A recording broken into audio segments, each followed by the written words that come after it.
Niining panahon nga ang putling ebanghelyo gihagis sa mga hiwi nga pagtulunan. Kinahanglan mo barug ang mga tinun-an ni Kristo sa pagpakigbisog sa paglaban sa pagtuo, nga magkausa ug alang sa tanang panahong gihatag sa Dios ngadto sa iyang katawan. Maoy hinungdan nga namugna kining tulumanon ang putling ebanghelyo. 30 minutos nga pagsabwag sa tinuod nga ebanghelyo. Kauban ni Pastor Jeremias Hangad, ang putling ebanghelyo. Tulumanon nga gihatod kaninyo sa Herald of Grace Radio Ministries Philippines. Ang putling ebanghelyo.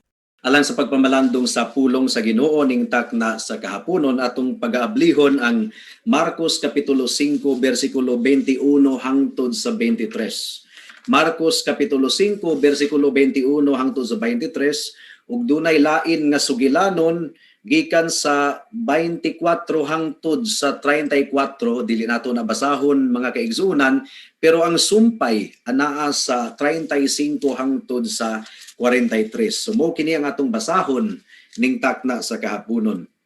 Ang giingon diri: unya mibalik si Jesus pagtabok sa lanaw ug didto sa daplin sa lanaw may dakong panon sa katawhan nga mialirong kaniya ug miabot ang usa ka pangulo sa sinaguga ni adtong dapita nga ginganlag Jairo.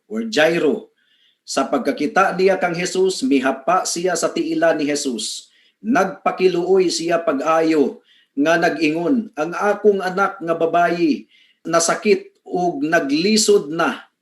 Adtua intawon siya og hikapa aron mamaayo.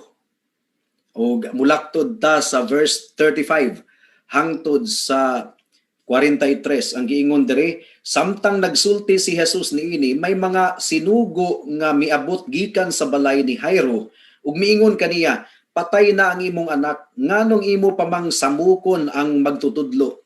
Wala tagda ni Jesus ang ilang gisulti kaniya, giingnan hinuon niya si Jairo, ayaw kahadlok, salig lang. Unya wala siya'y laing gitugutan pagkuyog kaniya gawas kang Pedro ug sa magsuon nga si Santiago ug si Juan. Pag-abot nila sa balay ni Jairo, nakita ni Jesus ang kaguliyang ug nabati niya ang kusog nga hinilakay ug pagminatay. Midayon siya sa balay ug miingon kanila, nganong nagkaguliyang ug nanghilak man kamo? Wala namatay ang bata, natulog lamang siya. Unya gipagula ni Jesus ang mga tawo tungod kay nagbugal-bugal man sila kaniya. Ug gidala niya ang amahan ug inahan sa bata ug ang tulo niya katinun-an ngadto sa kwarto nga gihigdaan sa bata. Ug iyang gikuptan ang kamot sa bata ug giingnan, talita kumi, nga sa ato pa, inday, bangon.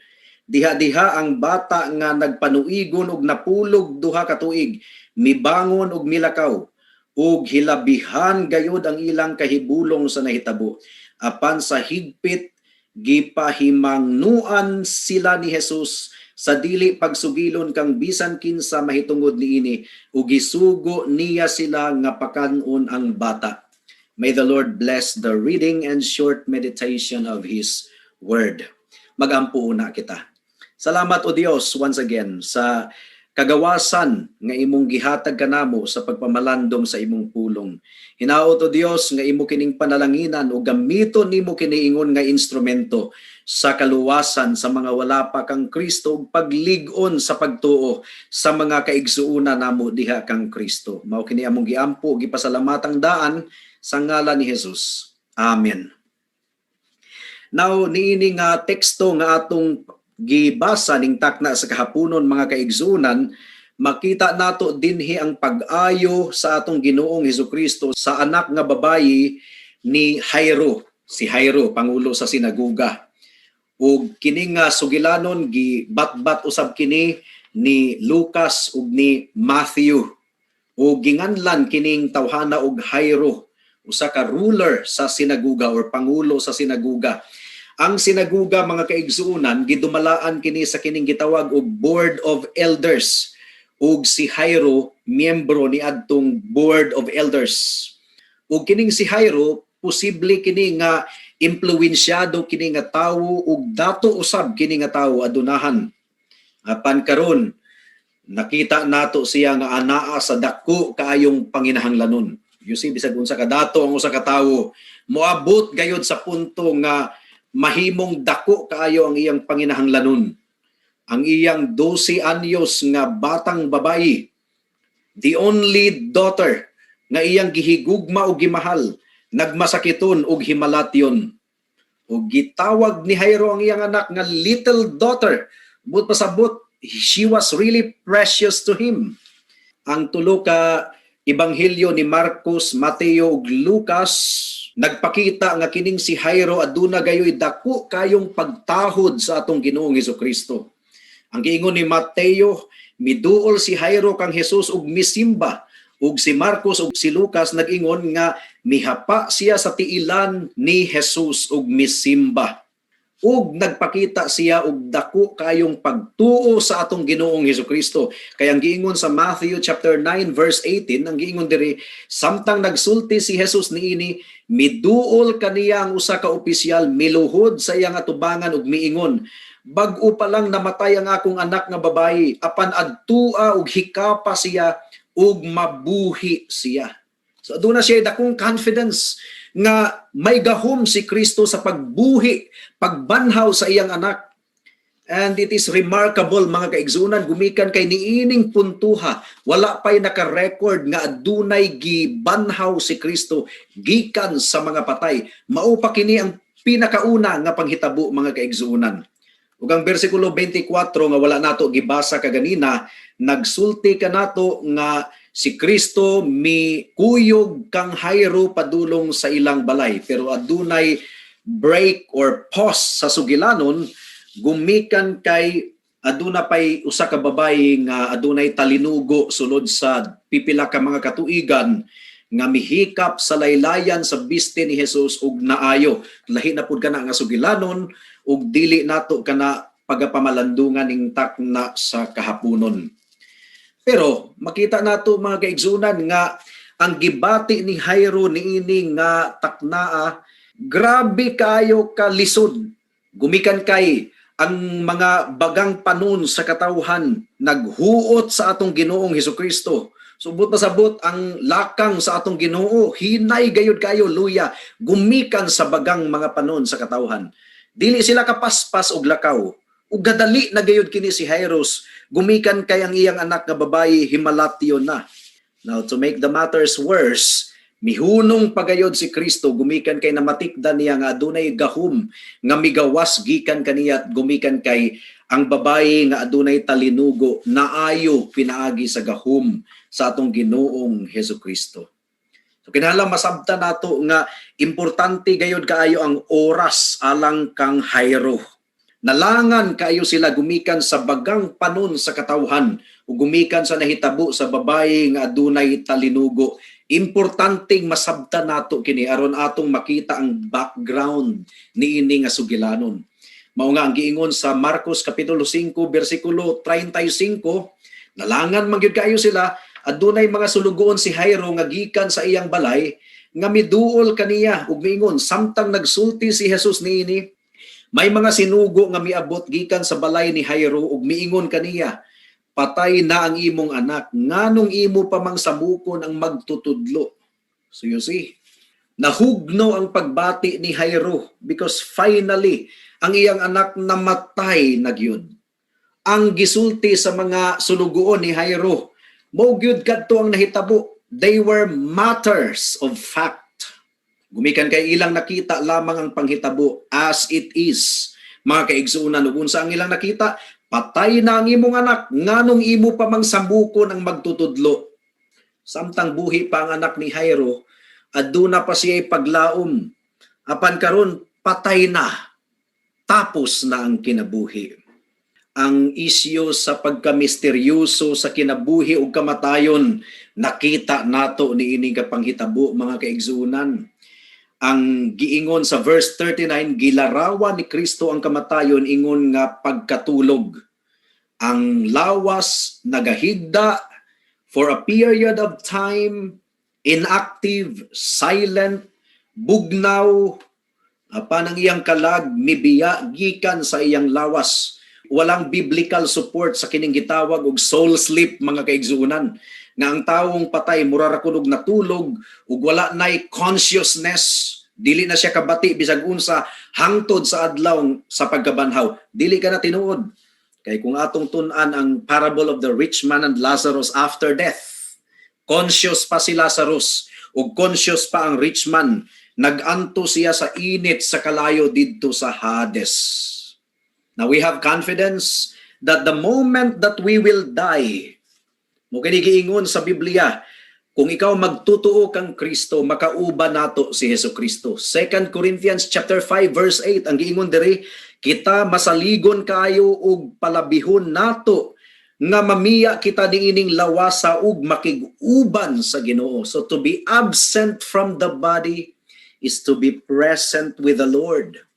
Ang giingon sa Lucas kapitulo 23 bersikulo 43, miingon si Jesus kaniya, sultihan ko kamo or sultihan ko ikaw karong adlaw adto ka sa paraiso uban kanako. Mo kini giingon ni Kristo sa usa ka kriminal. So dili tinuod ang soul sleep mga kaigsunan. Now the question is, unsa may kalainan between the state of the life of the daughter of Jairo and the state of her death? Karon nga namatay na kining batang babayi. Ang kamatuuran, misteryoso gayud kini mga kaigsunan, misteryoso kayo. There is that which makes us alive. Kitang tanan, buhi pa karon. Ug ang kinabuhi nato, common sa kinabuhi usab sa mga hayop, dili sa tanom. Kay kung ang tanom putlon, kung atong itanom, mutubo man. So ang kinabuhi nato, dili susama sa mga tanom. Ang atong kinabuhi susama sa mga hayop, misteryoso kini mga kaigsunan. Unsa ang kinabuhi? Ang kinabuhi, gitawag kini sa Book of Genesis as God-breathed force. Ginhawa kini sa atong Ginoo. Giginhawaan niya si Adan gikan sa lapok ug nahimo siyang buhing kalag. Ug nalibog kayo niini ang medisina, ang mga doktor, ang modern nga medisina, kanus i-declare nila nga patay ang usa ka pasyente. Doon na sila gihisgutan nga heart death or brain death. Now kinahanglang atong sabton ang kamatayon ingon nga pagbulag sa lawas ug kalag or espiritu. Kung mubiya na ang atong kalag or espiritu gikan sa atong lawas, patay na kita. Pero adunay nagpadayon human sa atong kamatayon. Adunay nagpadayon ang atong kalag, ang atong espiritu nagpadayon. Dili kini mamatay mga kaigsunan. Ang hayop walay utok, walay paminsar, duna pero dili susama sa utok ug paminsar sa mga tawo ug mortal ang hayop. But pasabot human nga namatay ang iring kay naligsan og sakyanan. Wala na gyud existence ang maong iring. Pero ang tao, adunay paminsar, adunay pangisip, ug siya immortal. Dili mamatay ang iyang kalag. Now, ang balita nga namatay na ang anak nga babayi ni Jairo, gikan gayod sa iyang balay. Ang iyang anak nga babayi patay na. Ang kinabuhi ni adtong babayhana, tapos na. Ang espiritu ni adtong maong batang babayi mibiya na gikan sa iyang lawas ug siya patay na. Pero ang nakita ni Jairo wala makita sa mga sulugoon. Ang giingon sa Matthew chapter 9 verse 18, niadtong nadunggan ni Jairo ang balita nga patay na ang iyang anak, ang giingon ni Jairo kang Hesus, samtang nagsulti si Hesus niini, miduol kaniya ang usa ka opisyal, miluhod sa iyang atubangan ug miingon, bag-o pa lang namatay ang akong anak nga babayi, apan adtua ug hikapa siya ug mabuhi siya. Nakita nato ang pagtuo, dako kayong pagtuo sa kasing-kasing ni Jairo mahitungod sa kayang buhaton ni Kristo sa iyang anak. na gi-record ni Marcos mahigtungod kang Jairo nga confident gayod si Jairo gumikan sa gibuhian nga pulong sa atong Ginoong Hesukristo. Mark chapter 5 verse 36, wala tagda ni Jesus ang ilang gisulti kaniya. Giingnan hinuon niya si Jairo, ayaw kahadlok, salig lang. Ug gikan niini adunay duha ka butang nga atong makatunan, gikan niini nga sugilanon mga kaigsuonan. Una, makita nato niini ang kaaway sa pagtuo. Unsa man kining kaaway sa pagtuo mga kaigsuonan? Dakong kaaway sa pagtuo, kusgan nga kaaway sa pagtuo. First, ang kaaway sa pagtuo kining gitawag og kahadlok. Ang giingon sa Mark chapter 5 verse 36, ayaw kahadlok, salig lang. Ang kahadlok mga kaigsuonan, usa ka na kailhanan nga ang tawo wala nagatuog, wala nagasalig sa atong buhi nga Dios.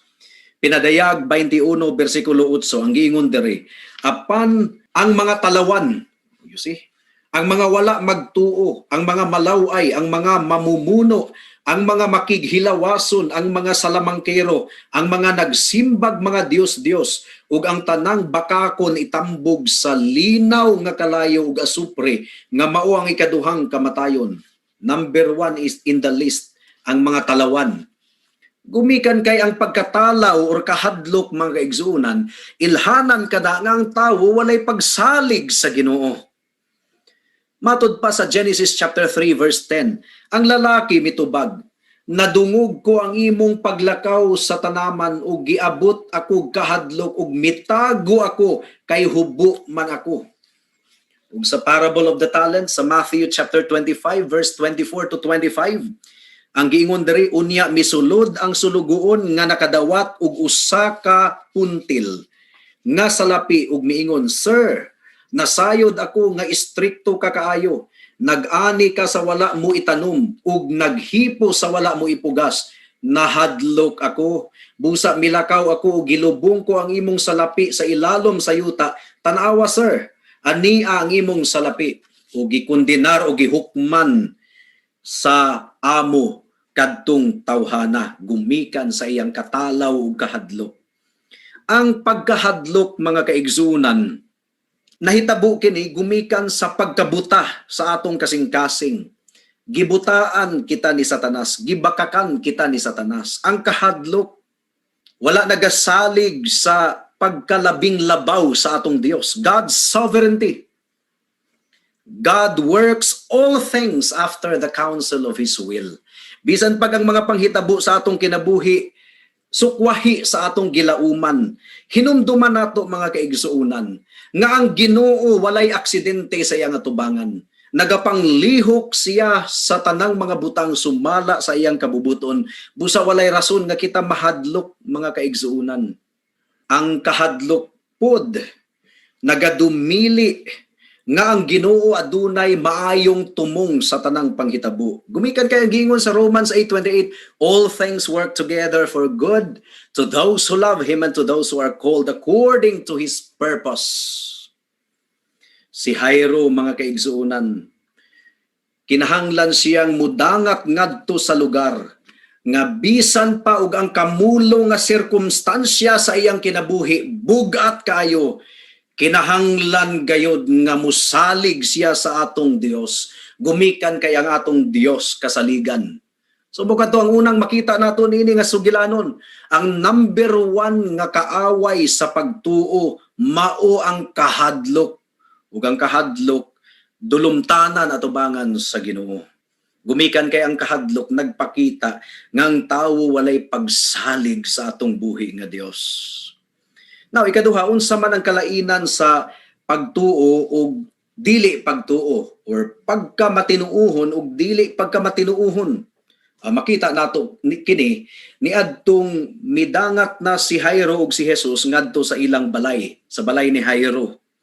Gidescribe ni Marcos ang nahitabo ni adtong ilang balay nga adunay panaghilak ug panagminatay. Mark chapter 5 verse 38, pag-abot nila sa balay ni Jairo, nakita ni Jesus ang kaguliyang ug nabati niya ang kusog nga hinilakay ug pagminatay. So nagminatay og hinilak ang mga tawo. Sa Ebanghelyo ni Matthew, mabasa nato nga aduna pay mga musicians, mga musikero nga gi-hire aron mag-provide og music ni adto nga panagsubo, panagbangutan, panagbakho.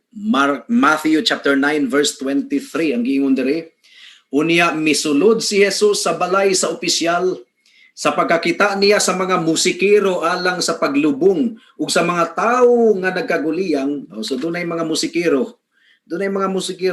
Gumikan kay during this time mga kaigsunan.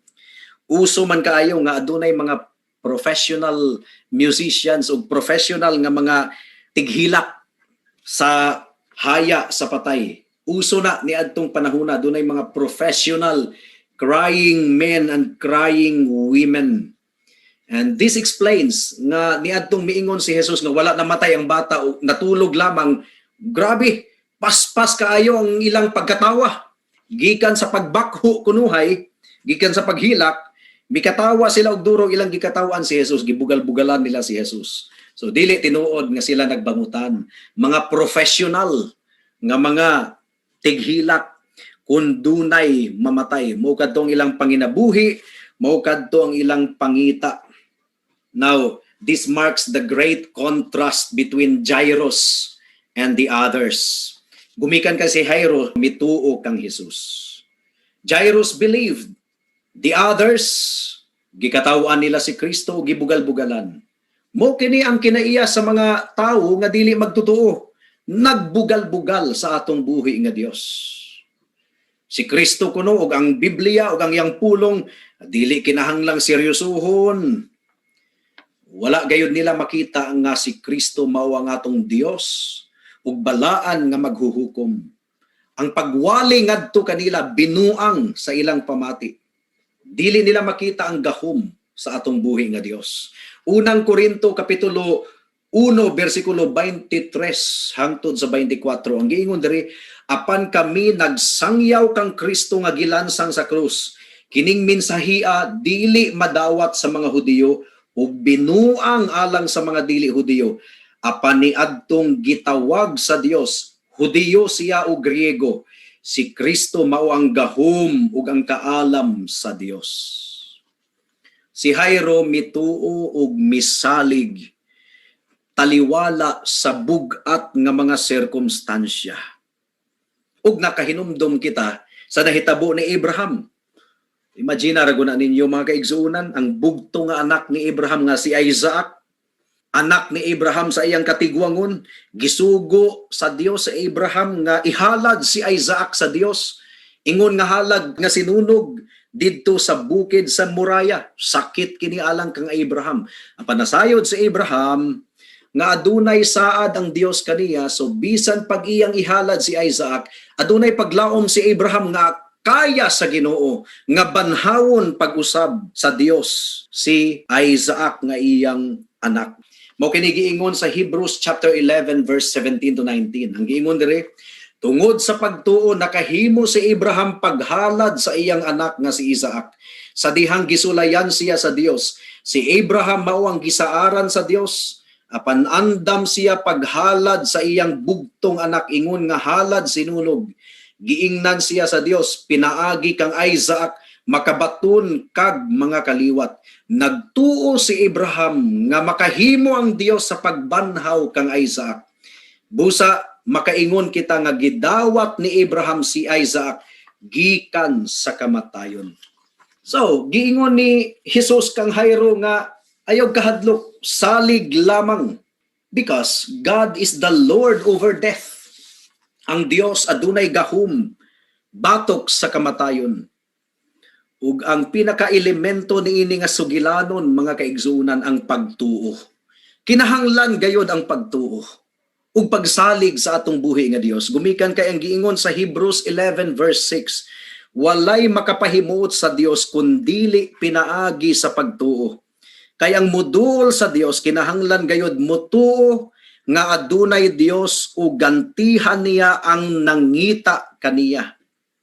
Now, atong mamatikdan sa bersikulo 40 ang giingon diri, unya gipagula ni Jesus ang mga tawo tungod kay nagbugal-bugal man sila kaniya. Jesus took with him those who believed. Gipauban ni Kristo kaniya ang kadtong mga nagtuo. Ang uban nga nagbugal-bugal walay labot. Muna giingon sa verse 40, ug gidala niya ang amahan ug inahan sa bata, ug ang tulo niya katinun-an ngadto sa kwarto nga gihigdaan sa bata. Walay labot ang wala nagtuo sa gamhanang kamot sa atong Dios. Mao kini ang hulagway sa paghukom nga umaabot. Dili makasulod sa bag-ong langit ug bag-ong yuta ang mga dili matinuohon. Ang mga wala nagasalig kang Kristo ingon nga bugtong Dios ug manluluwas sa mga makasasala nga susama nimo ug susama kanako. Gumikan kay wala gisabwag ni Kristo ang mga perlas sa mga baboy. Wala miingon si Kristo nga, uy, basin ug makakita sila og milagro, unya mutuo ra sila. Igsuon ang giingon ni Abraham kang Lazaro, bisan pag makakita sila og mga milagro, bisan pag dunay mabanhaw gikan sa patay, kung dili sila mamati kang Moses ug sa mga propeta nga ambot pasabot, kung dili sila mamati sa Biblia, dili sila makabig bisan pag dunay milagro nga mahitabo. Now, kini nga sugilanon mga kaigsuonan, gitapos sa atong Ginoo pinaagi sa duha ka wonderful statements. Unsa man kini? First, nakita nato nga ang dungog ni Kristo nabantog sa daghan kaayong mga dapit gumikan sa pagkabanhaw sa anak ni Jairo. Pero sa verse 43, gisugo ni Kristo ang ginikanan sa bata nga dili kuno ipanugilon sa uban kining butanga. And yet in Matthew 9:26, mabasa nato that the news spread throughout all the land. Nadungog kaayo katong mao nga panghitabo. Igsuon sa Ginoo ang tinuod gayod nga nakadawat sa grasya sa Ginoo. Bisan pagpahilomon, dili gayod mahilom. Mubatbat gayod, mumantala gayod sa grasya nga ilang nadawat gikan sa Ginoo. Busa kung tinuod ka nga nakaila kang Kristo, dili gayod kapugngan. Imong imantala ang mensahe sa grasya sa kaluwasan nga gikan lamang kang Kristo. Ikaduha, makita nato ang kaluoy sa atong Ginoong Hesukristo. Ang giingon sa verse 43 sa atong teksto, apan sa higpit gipahimangnuan sila ni Jesus sa dili pagsugilon kang bisan kinsa mahitungod niini ug gisugo niya nga pakanon ang bata. So nakita nato ang kaluoy sa atong Ginoong Hesukristo. The tender mercy of Christ goes out to all who believe. Kita nato kini sa babae nga dunay talinugo nga atong pamalandungan sa sunod nga semana. Ug nakita nato kini sa amahan nga nagbangutan ug makita nato kini sa atong kaugalingong kinabuhi. Ug ang tanang mga wala nagtuog, wala nagsalig nato nga mga kahigalaan karon. Nagaawhag ang pulong sa Ginoo kaninyo. Duol kang Kristo, dangop kang Kristo, ug masaksihan ninyo kini sa inyong kinabuhi. Ang giingon sa Romans chapter 10 verse 13, believe in the Lord Jesus Christ and you will be saved. Tuog salig sa atong Ginoong Hesukristo ug ikaw maluwas. Buhata kini karon kay basen og ugma ulahin ang tanan. Magampo ta. Salamat o Dios sa mensahe nimo ning takna sa kahaponon. Among gipangayo ang imong grasya ug kaluoy. Ilabi na sa mga kahigalaan namo nga wala pa kang Kristo. Hinaot nga tamnan nimo ang ilang kasing-kasing hunahuna og tinuod nga pagtuo o Dios. Tinuod nga pagsalig nga adunay paghinulsol sa mga sala. Pagsalig kang Hesukristo. This we pray in Jesus name. Amen. May balita ta sa kanasuran, ang gamhanang Dios sa tanan, sa iyang anak nagahatag, sa gugma nagpaila, sa gugma nagpaila. Ang gabi mahimong buntag, ug ang buntag muod tuman, ug ang gingharian ni Jesus ning yuta tamu abot. May isang yaw kitang manluluwas, lawas nga nag-antusog na matay.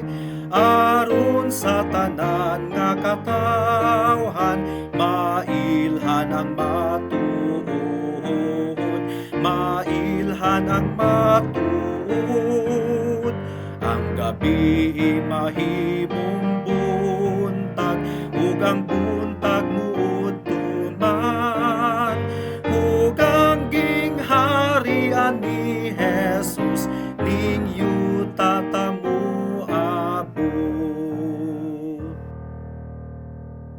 Alang sa dugang nga mga pangutana, mahimong mo text kang Pastor Jeremias hangad sa 0935 744 3030.